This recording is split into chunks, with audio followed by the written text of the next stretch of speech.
இன்னும் சிறிது நேரம் தான் இருக்கின்றன. நாம் நமது புதிய அரண்மனைக்கு இடம்பெயர அனைத்து ஏற்பாடுகளும் தயாரா? இன்னும் ஓரிரு நாட்களா? நமது அரண்மனையை சுற்றி உள்ள பழங்குடி மக்களின் குடிசைகளை அகற்ற சொல்லி ஆணையிட்டு இருந்தேனே, அதை ஏன் இன்னும் அகற்றவில்லை? பழங்குடி மக்கள் அவர்கள் பூர்வீக இடத்தை விட்டு போக மறுக்கிறார்கள். அரசே, போக மறுக்கிறார்கள்? போக மறுக்கிறார்கள்? போக மறுப்பவர்கள் தலைகளை துண்டித்து அரண்மனையின் வாயிலில் புதையுங்கள்.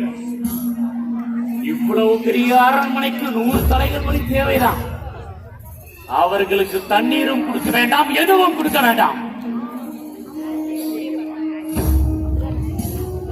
இது இன்னுமா இங்கே இருக்கிறது? அரசே, இது காளி சிலை மிகுந்த சக்தி வாய்ந்த மதனால் தான். அதற்காக இதை எங்கேயே வைத்திருக்கிறீர்களா? இது பார்க்க மிகவும் அருவருப்பாக அவலட்சணம்.